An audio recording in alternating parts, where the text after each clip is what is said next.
तो ये समय स्टोरी के द्वारा हम परमेश्वर के वचन को सुने और परमेश्वर ने उनको छोटी कई प्रकार की सेवकाइयों को दिया है और वो भी कई बहनों को प्रभु में ला रही हैं और कई अन्य जाति के कई दूसरे बहनें हैं जिनको वो हर दिन प्रार्थना में अलग समूह बना करके भी तैयार कर रही हैं। ऐसी बेटियों के लिए हम प्रभु को धन्यवाद देते हैं और इस समय बहन ग्लोरी का हम फिर से दबोरा ग्रुप में आज की वक्ता के रूप में स्वागत करते हैं।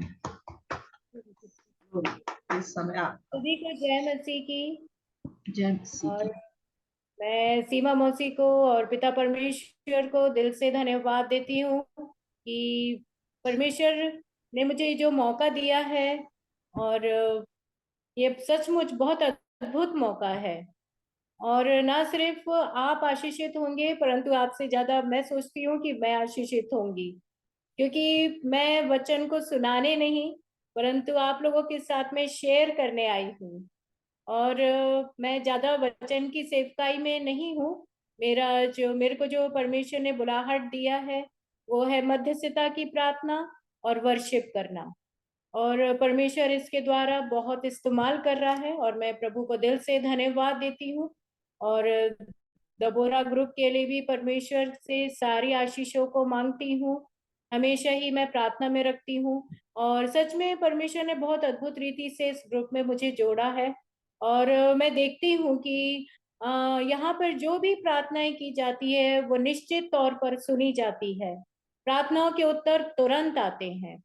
और मैं प्रभु को दिल से धन्यवाद देती हूँ कि प्रभु हमारे मध्य में है और हमारे मध्य में पवित्र आत्मा की उपस्थिति भरपूरी से होती है और बड़े बड़े आश्चर्य कर्म होते हैं। इसके लिए मैं प्रभु को दिल से धन्यवाद देती हूँ। बहुत अच्छी वर्शिप थी, इस बात के लिए भी मैं परमेश्वर को धन्यवाद देती हूँ, क्योंकि जब हम आत्मा में भरते हैं तब हम आगे वचनों के उसमें जा पाते हैं। आज मैंने जो टॉपिक लिया है वो था तो मेरा दूसरा टॉपिक, लेकिन रात के समय जब बैठ के हम लोग फैमिली प्रेयर कर रहे थे तब परमेश्वर की आत्मा ने मुझसे बात करना शुरू किया कि मुझे किस बारे में बोलना है। तो आज मुझे जो बताया है वो ये है, ashes turns into a beauty, राख को सुंदरता में बदलना। हालेलुया। ये हम पढ़ेंगे इसको निर्गमन की पुस्तक 9वां अध्याय उसका 8 वचन से। निर्गमन की पुस्तक 9वां अध्याय उसके 8 वचन से। फिर यहोवा ने मूसा और हारून से कहा, तुम दोनों भट्टी में से एक एक मुट्ठी राख ले लो। और मूसा उसे फिरौन के सामने आकाश की ओर उड़ा दे। तब वे सूक्ष्म धूल होकर सारे मिस्र देश में मनुष्य और पशुओं दोनों पर फफोले और फोड़े बन जाएगी। इसलिए वे भट्टी में की राख लेकर फिरौन के सामने खड़े हुए और मूसा ने उसे आकाश की ओर उड़ा दिया और वे मनुष्य और पशुओं दोनों पर फफोले और फोड़े बन गई। उन फोड़ों के कारण जादूगर मूसा के सामने खड़े न रह सके, क्योंकि वे फोड़े जैसे सब मिस्रियों के वैसे जादूगरों के भी निकले थे। तब यहोवा ने फिरौन के मन को कठोर कर दिया और जैसा यहोवा ने मूसा से कहा था उसने उनकी ना सुनी। परमेश्वर अपने इस वचन के पढ़े सुने जाने पर आशीष प्रदान करे। जब रात में हम लोग बैठकर फैमिली प्रेयर में इस वचन को मनन कर रहे थे, मेडिटेशन कर रहे थे, तो मैंने बच्चों से ये पूछा कि ये राख को क्यों लिया, भट्टी में की राख को क्यों लिया। और वो राख के विषय में बता रहा है कि जब ऐसे उड़ा दिया जाएगा तब वो सूक्ष्म धूल बन जाएगी। परमेश्वर तो सीधे सूक्ष्म धूल लेके उसको उड़ा सकता था, लेकिन राख को क्यों लिया, भट्टी को क्यों बीच में लाया। तो मैं परमेश्वर को बहुत धन्यवाद देती हूँ। मेरे बच्चों ने मुझे कुछ कुछ आंसर दिया और फिर मैंने उनको समझाया कि भट्टी का मतलब क्या है। हमारे जीवनों में कई बार ऐसा समय आता है जब हम भट्टी के जीवन में से जाते हैं। ये भट्टी क्या है? जब कोई हम पाप में पड़ जाते हैं, परमेश्वर को छोड़ करके उसके पीछे नहीं आना चाहते हैं, तब हम बहुत मुसीबतों, दुखों और परेशानियों में फंस जाते हैं। और इतनी ज्यादा परेशानियों में हो जाते हैं कि समझ में नहीं आता है कि हम तो अपनी धार्मिकता में बहुत धार्मिक हैं, हम तो सब कर रहे हैं, हम तो मीटिंग जा रहे हैं, हम उपवास प्रार्थना कर रहे हैं, और हमको जो आज्ञाएं मानना वो कर रहे हैं। फिर भी ऐसी परिस्थितियां क्यों आ रही है? क्यों हमारे पर इतनी गरीबी है? क्यों हमारे घर में टूट फूट मची हुई है? क्यों हमारे बच्चे नहीं सुन रहे हैं हमारी बातों को?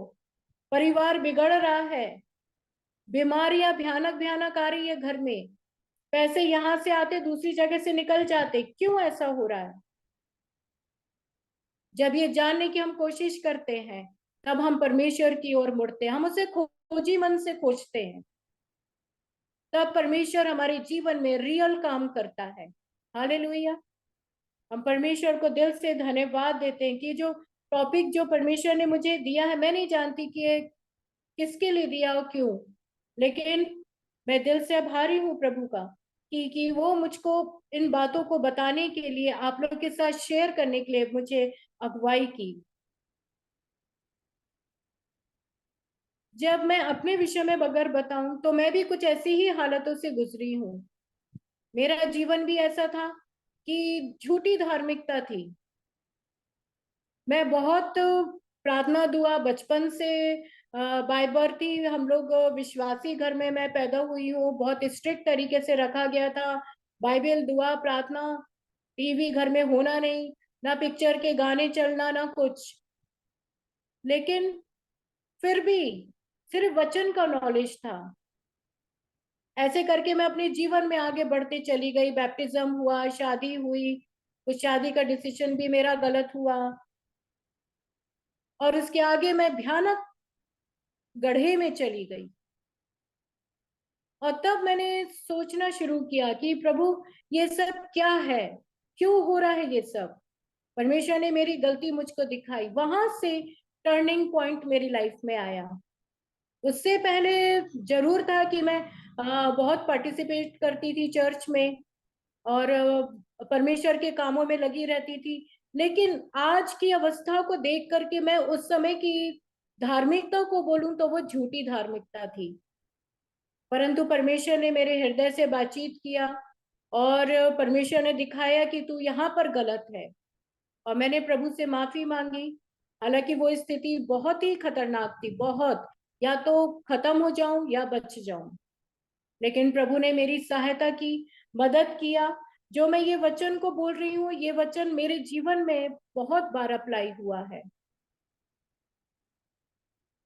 और मैं परमेश्वर को दिल से धन्यवाद देती हूँ कि परमेश्वर ने मुझे छुड़ाया, मुझे एक ऐसी कलीसिया में लेकर गया जहां पर मुझे पवित्र आत्मा के बारे में बताया गया कि पवित्र आत्मा क्या है, उसके वरदान क्या, उसके काम क्या है। और मैं प्रभु को दिल से धन्यवाद देती हूँ। वहां पे भी परमेश्वर मुझे काटता गया। मैं जब परमेश्वर से बोल रही, प्रभु मैंने तो सब कुछ छोड़ दिया, अब तो मैं आपके पीछे चल रही हूँ, तब भी प्रभु ने बताया कि नहीं, तो तेरे जीवन में अभी भी गलतियां हैं। और पास्टर हेनरी लखनऊ से आए थे, और उन्होंने बताया मैसेज में कि कैसे उनकी प्रार्थनाओं के उत्तर आने बंद हो गए थे, और परमेश्वर के बड़े दास ने उनको बताया कि तुम्हारे जीवन में बहुत बड़ी कमी घटी है और तुम उसको मानो। बोलने के लिए तो वो छोटी छोटी सी कमी घटी थी। तब उन्होंने अपनी गलती को माना, और परमेश्वर के साथ में उनका संबंध स्थापित हुआ। वो छोटी सी छोटी गलतियां, क्या झूठ बोलना, जरा सा झूठ बोल दिए चलता है, अरे जरा सा तो गलत कर दिया, जरा जरा से तो पिक्चर के गाने सुन लिए, जरा से तो सीरियल देख लिया, इससे क्या बिगड़ जाएगा? लेकिन नहीं, वो वही चीजें होती हैं जो हमारे जीवन को बर्बाद करके रख देती है। जैसे लिखा हुआ है कि छोटी छोटी लोमड़ियां दाख की बारियों को खराब कर देती है, ठीक है ऐसे ही मेरे जीवन में भी था। और मैंने परमेश्वर से, फिर प्रभु से बहुत माफी मांगा कि सच में प्रभु, हम तो इस सब को लाइटली लेके चलते हैं और फिर सोचते हैं अरे आशीष क्यों नहीं आ रही है, हमारा जीवन अभी तक ऐसे क्यों है। और मैं आज के दिन तक भी अपने लिए वचनों को ढूंढती हूँ कि प्रभु मुझसे बातचीत करे, मुझे बताए कि मैं कहाँ पर गलत हूँ, क्यों मुझको प्रार्थना का उत्तर क्यों नहीं मिल रहा, मैं विजयी जीवन क्यों नहीं जी पा रही हूँ, मैं जीत को क्यों नहीं हासिल कर पा रही हूँ। और मैं प्रभु का धन्यवाद देती, जो सहायक पवित्र आत्मा में दिया गया है वो हम मेरी मदद करता है और मुझे बताता है कि किस रीति से हमें इन सारी चीजों से बाहर निकलना है।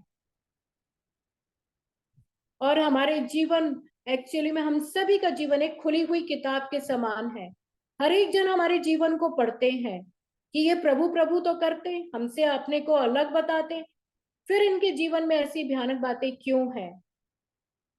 लेकिन जब हम बुरे काम कर रहे होते हैं उस समय हमें नहीं समझ में आ रहा होता कि हम जो काम कर रहे हैं इससे परमेश्वर की बदनामी, हमारे परिवार की बदनामी, हमारे घर की बदनामी कितनी ज्यादा हो रही है। और वही है एशेस, वही है राख। हालेलुया। परमेश्वर बताता है कि ये सब चीजें राख के रूप में आ गई है तुम्हारे जीवन में, अब कौन हटाएगा इसको। जब हम अपने जीवन को देखते हैं, जब अपनी गलतियों को मानते हैं, तब परमेश्वर कहता है कि मैं ये राख तुम्हारे पर से अलग कर दूंगा। हालेलुया। जैसे हम पहले उसमें पढ़ते हैं निर्गमन में कि इस्राएली लोग अत्यंत फूलने फलने लग गए, खूब बढ़ गए, उनका ध्यान परमेश्वर की ओर उतना नहीं था। परमेश्वर को 430 साल उनको लेके जाना पड़ा उस भयानक दशा में से, तब कहीं जाके उन्हें रियलाइज हुआ कि हम गलत है, परमेश्वर की ओर पुकारना शुरू किया, पूरे तन मन धन से प्रभु को पुकारे। उनकी स्थिति और दयनीय होती जा रही थी। तब प्रभु ने उनकी दुर्दशा के ऊपर में कान को लगाया और मूसा को भेजा और मूसा ने उनको छुड़ाया। ये विपत्तियां उनमें से एक विपत्ति है, जहां पर परमेश्वर ने वो पुआल उनको नहीं दिया जाता था, उनको जाके इकट्ठा करना पड़ता था और फिर लाकर वो लोग जलाते थे, फिर ईंट बनाते थे। इस तरीके से वो बेचारे अपने कामों को कर रहे थे, बहुत मेहनत कर रहे थे। और इसीलिए परमेश्वर ने कहा कि तू उस, वो जो लोग के साथ मेहनत कराई जा रही है, उनको जो इतना तंग किया जा रहा है, उस भट्टी की राख को ले और आसमान पे उड़ा दे। ऐसे ही हमारे जीवन में जब इस सारी गलतियों की वजह से बदनामी, नाम धराई, ये सब होती है, तो परमेश्वर हमारे लिए आता है। हम जब अपने पापों को मानते हैं तो पहला यूहन्ना पहले अध्याय 9 के अनुसार से वो हमारे पापों को क्षमा करने में विश्वास योग्य और धर्मी है, यदि हम अपने पापों को मान ले उसके सामने।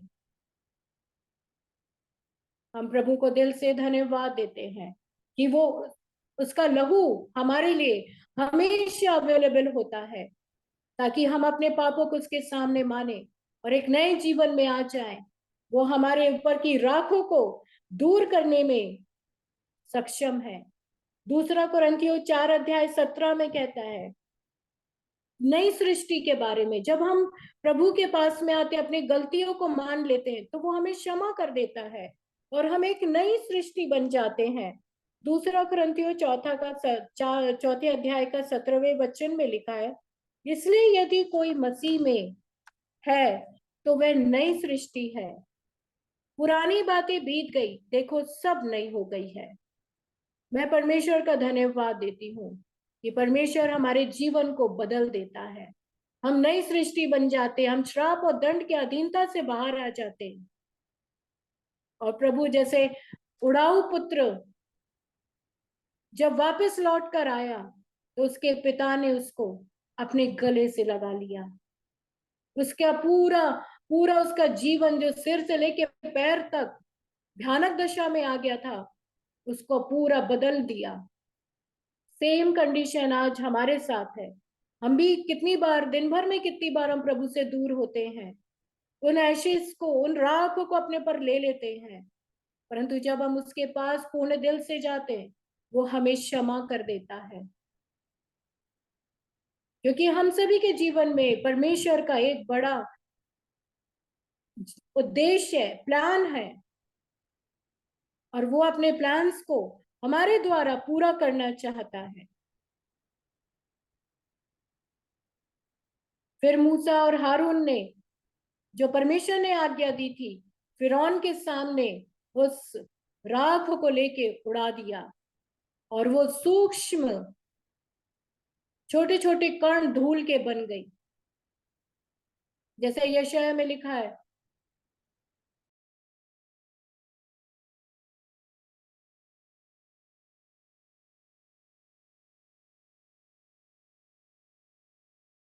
मंत्र बनाता है ताकि हम इस्तेमाल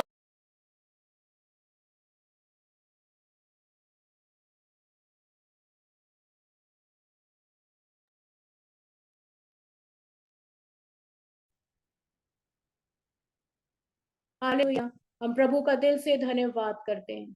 हमें अपना दिल छोटा करने की जरूरत नहीं है। वीडियो बंद कर लेना। आप जीवन में ऐसी लग रही है कि नहीं, मैं इस कारण से नहीं, मैं कुछ नहीं कर पाऊंगी, मेरे अंदर ये कमी घटी है, मैं नहीं खड़ी हो पाऊंगी। मेरे साथ था ऐसा। मैं कहती थी कि प्रभु जी, मैं क्या दूसरों को चंगाई दूं, मैं खुद ही इतनी बीमार रहती हूँ।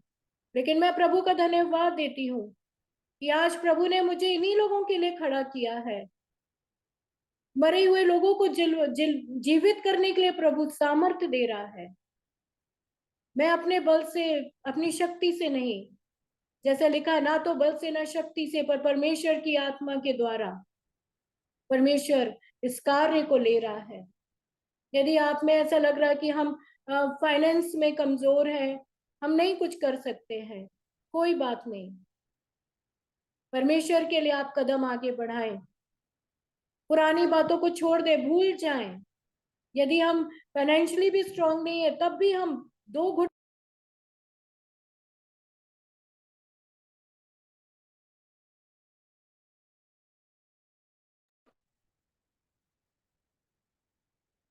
Andrea,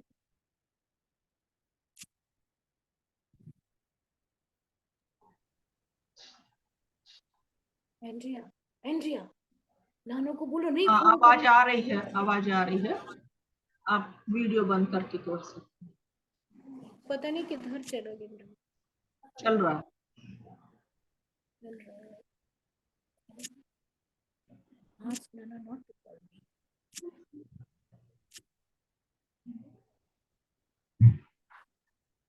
sorry. परमेश्वर को हम धन्यवाद देते। जब प्रभु मुझे खड़ा कर रहा है, तो वो आपको क्यों नहीं खड़ा करेगा? जरूर, हमसे जो काम बन सकता है जरूर करें। प्रभु की बुलाहट को जाने, वरदानों को समझे। प्रियो बहनों, मैं सच इस बात को बोल रही हूँ कि परमेश्वर ने हमें वरदानों से भर दिया है। बिना वरदान के कोई नहीं है। हर एक को आत्मा के वरदान मिले हैं, और परमेश्वर हमको इस्तेमाल करना चाहता है। परमेश्वर हमें इस्तेमाल कर रहा है। ये अंतिम दिनों में हम चल रहे हैं। पुरानी एशेस को लेकर नहीं बैठे रहे। उस चीज को अलग करें अपने जीवन से, अपनी गलतियों को माने, और प्रभु काम कर रहा है। वो आज हमारी जरूरत संसार में बहुत है लोगों को। जब मेरे पास लोगों के कॉल्स आते हैं, तो वो मुझसे कहते हैं कि हमको इस तकलीफ से छुड़ा लो, हम कुछ भी करने को तैयार है, पर अब हमसे ये सहते नहीं बन रहा है। पैसों की कमी है, बीमारियां हैं, सब जगह जा जाके उन लोगों ने देख लिया, पैसे उड़ा के देख लिया, सब जगह जा जाके अपने पैसे खत्म कर दिए। वॉइस नहीं आ रही है? आ रही है, आ रही है सब। क्लियर। परंतु हमको कुछ हासिल नहीं हुआ है। आज हमको छुड़ा लो इसमें से। इतनी दयनीय दशा, रोते हैं फोन पर। लेटेस्ट अभी एक लेडी ने मुझे कॉल किया और मुझसे कहा कि मेरे पति ने पहली पत्नी को खत्म कर दिया है जादू टोना करके। अब वो मुझ पर भी कर रहा है। मेरे सिर में 3 ट्यूमर करा दिया है इसने। मुझे बचा लो। और प्रभु का धन्यवाद देती हूँ कि जब सुसमाचार सुनाया, उसने प्रभु को अपना जीवन दिया। और आज वो कह रही है कि मेरा पति भी डर के रह रहा है और उसके सिर में आराम होना शुरू हो गया। हालेलुया। परमेश्वर की स्तुति हो। परमेश्वर बड़े बड़े कामों को, आश्चर्य कर्मों के लिए करवाने के लिए आप और हमको चुन लिया है। अपनी बुलाहट को जाने। जैसे वो तिमाई का पुत्र बर्तमाई अपने लबादे को उघाड़ के छोड़ के दौड़ पड़ा ईश्वर के पास, ठीक वैसे ही आज जरूरत है। आज जरूरत है हमारी प्रभु को। अपनी पुरानी कोई भी बातों को लेकर ना बैठे, उन एशेस को अलग करे। प्रभु है, उसका लहू हमें धोकर शुद्ध करता है। आप आगे आए, प्रभु के लिए कदम को बढ़ाएं। परमेश्वर आपको इस्तेमाल करने जा रहा है। वो राख जो उन लोगों ने ऊपर उड़ाई थी, वो शैतान के विरुद्ध में एक शस्त्र बन गया। वो बदनामी, निंदा, व्याधि जो शैतान विश्वासी जीवन में लाता है, वो आशीष में बदल जाती है। वो आशीष में बदल जाती है। लिखा हुआ है कि परमेश्वर का वचन कहता है यशाया 63 के दूसरे वचन में कि वो हमारे जो सियोन के विलाप करने वालों के सिर पर की राख दूर करके सुंदर पगड़ी बांध दूं। आज वो सुंदर पगड़ी बांधने के लिए तैयार है। तो क्यों ना बहने उस चीज को ले, परमेश्वर के आगे अपना समर्पण कर दे। जिस काम के लिए उसने हमें चुना है, बुलाया है, वो काम के लिए तैयार हो जाए। मैं पहले इन बातों को नहीं समझ पाती थी और प्रार्थना का जीवन भी मेरा ज्यादा अच्छा नहीं था। परंतु जब मैंने सामर्थ को जाना कि जब हम घुटनों पर आकर प्रार्थना करते हैं, पूरी रात रात भर प्रार्थना में रहते हैं, उपवास के साथ प्रार्थना करते हैं, तो कैसे बड़े आश्चर्य कर्म होते हैं। वो सुलेखा नाम की लेडी मुझसे कहती है मुझे डर लग रहा है, उसने पहली पत्नी को तो मार डाला, वो मुझे भी मार डालेगा, मैं बहुत तकलीफ में हूँ। लेकिन जब परमेश्वर का वचन उसको बताया कि नहीं, तुमने यीशु मसीह को ग्रहण कर लिया है, तुम अनमोल हो, तुमको परमेश्वर ने अपने गले से लगा लिया है, तो निश्चित तौर पर तुम्हारी पहली पत्नी के साथ जो हुआ वो तुम्हारे साथ नहीं होगा। और मैं प्रभु को धन्यवाद देती हूँ कि उसको बहुत आराम आता है, आते जा रहा, दिन पे दिन प्रभु उसको रिलीफ दे रहा है। और मैं विश्वास करती हूँ कि एक दिन उसके ट्यूमर्स भी गायब हो जाएंगे, क्योंकि परमेश्वर का वचन कहता है जा जैसे तेरा विश्वास है वैसे तेरे लिए हो। तो जब हम अपने मुंह से उन बातों को बोलते हैं, विश्वास के साथ डिक्लेयर करते हैं, तो वो काम निश्चित होता है। क्योंकि यशाया में लिखा है कि वो हमारे मुंह के फलों का सिरजनहार है। हालेलुया। हम जो भी बोलेंगे वो होगा, निश्चित होगा और होता है। मैं प्रभु को दिल से धन्यवाद देती हूँ कि प्रभु आश्चर्य कर्मों को करवा रहा है। बहनों, जहां कहीं भी आपको रुकावट लग रही है, आप नहीं उठ पा रहे हो, प्रभु से मदद मांगे। पवित्र आत्मा हमें दिया गया है जो हमारे इस ग्लानि को, हमारे ऊपर की राख को हटाकर उसको आशीष में बदल रहा है। एक सुंदर पगड़ी के रूप में प्रभु हमें ऊंचाई की ओर लेके जाना चाह रहा है। उसके लिए हमको तैयार होना है, क्योंकि हम उसी के लिए चुने गए हैं। हम मिट्टी के बर्तन जिसमें परमेश्वर ने अपनी सामर्थ को रखा हुआ है, हमें उस सामर्थ का इस्तेमाल करना है। परमेश्वर यूजलेस थिंग से हमें यूजफुल थिंग बना देता है। हालेलुया। अनुपयोगी हैं हम। हो सकता कई लोग बोलेंगे अरे ये तो कोई काम के लोग नहीं है, अरे इनसे कुछ नहीं होने वाला। उनकी बातों को अपने पर ना आने दें, अलग करें अपने ऊपर से। कोई भी नेगेटिव बातें आपके ऊपर में बोली जाती है, यीशु मसीह के नाम से कैंसिल करें। अपने जी को कमजोर ना करें, आगे बढ़े। मूसा ने जैसे अधिकार में लिया, मूसा और हारून ने अधिकार को लेके खड़े हुए उस फिरौन के सामने में, और जब उन लोगों ने उस धूल को ऊपर उठा, आकाश में किया, हवा में, वो सब फैल गया। जो जादूगर खड़े थे, जो जादू टोना करना जानते थे, वो भी नहीं खड़े रह पाए, कुछ नहीं कर पाए। विश्वास करें, कोई का जादू टोना हम पर नहीं चल सकता। याकूब के घराने पर किसी का मंत्र नहीं चलता। परमेश्वर ने हमें अधिकार दिया है, उस अधिकार का इस्तेमाल करें। अगुवे के रूप में हमें खड़े होना है। जैसे यशायाह कहता, कौन जाएगा, प्रभु तू मुझे भेज, मैं जाऊंगा वहां।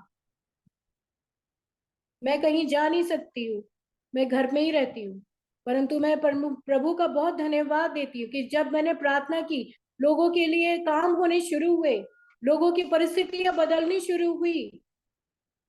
और आज बंगाल, उड़ीसा, कहाँ कहाँ से लोग नई प्रार्थना में जुड़ते हैं।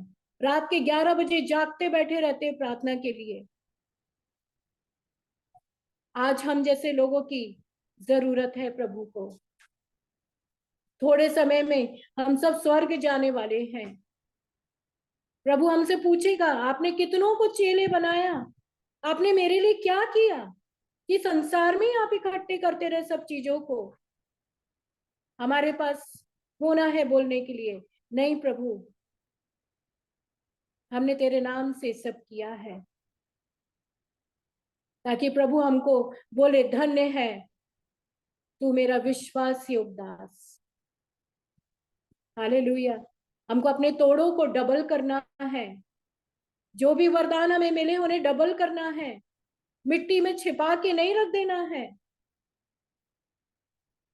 जो भी चीजें सामने आती है फेस करना है हमें, उस पर जय प्राप्त करते हुए आगे बढ़ते चले जाना है। प्रभु हमारे साथ में है, वो हमें कभी नहीं छोड़ेगा, कभी नहीं त्यागेगा। कई बार मुझे लगता, दुष्ट आत्माएं वाले लोग फोन पे मेरे से बात करते, उन लोग मुझसे, उनके अंदर से दुष्ट आत्माएं बोलती, हम मौत की दुष्ट आत्मा बोल रहे हैं, हम नहीं निकलेंगे, हम इसे मार के ही रहेंगे। तब मुझे थोड़ा दिल में लगता, प्रभु जी पता नहीं मैं इसको निकाल पाऊंगी या नहीं।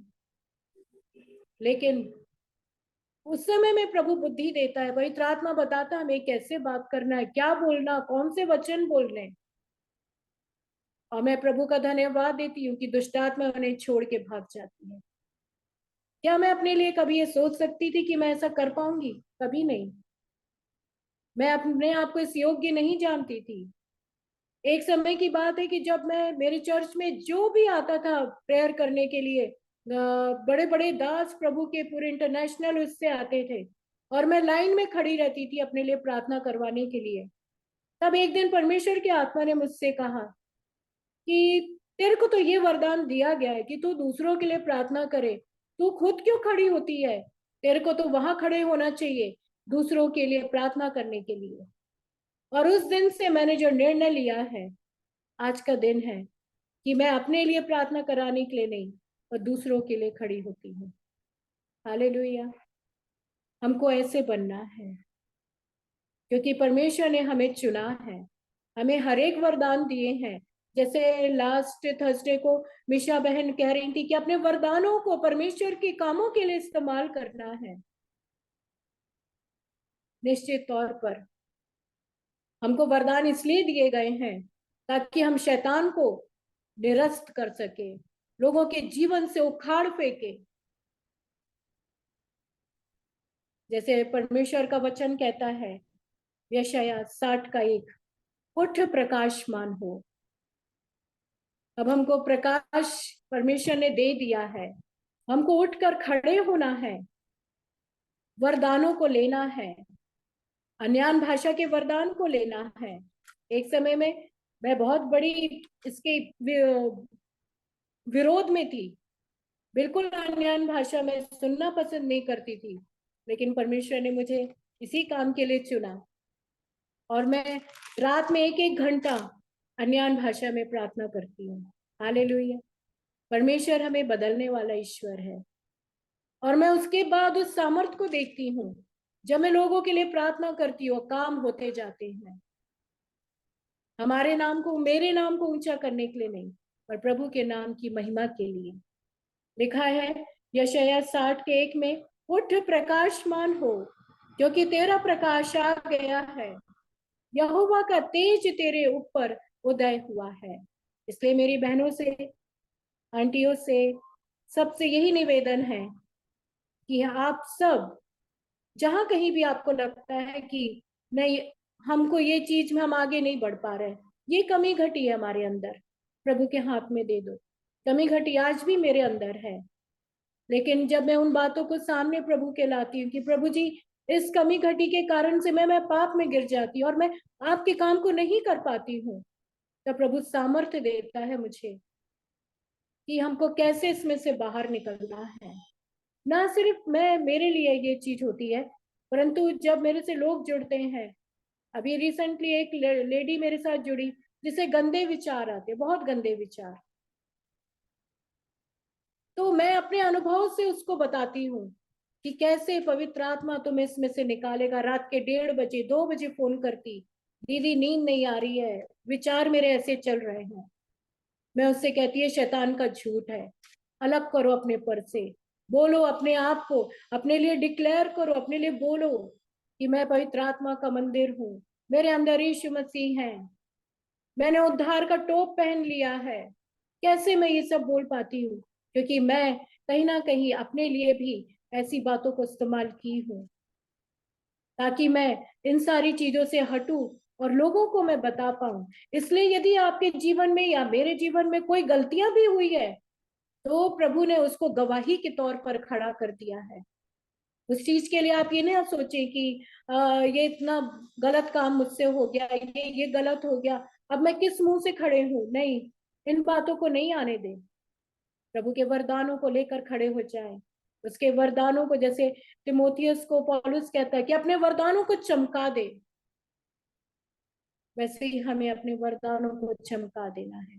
मैं प्रभु को दिल से धन्यवाद देती हूँ कि प्रभु ने इस वचन को आप लोगों के सामने में लाने के लिए मुझे एक अवसर दिया है। इसलिए मैं पिता परमेश्वर का दिल से धन्यवाद देती हूँ। प्रभु इस वचन पे आशीष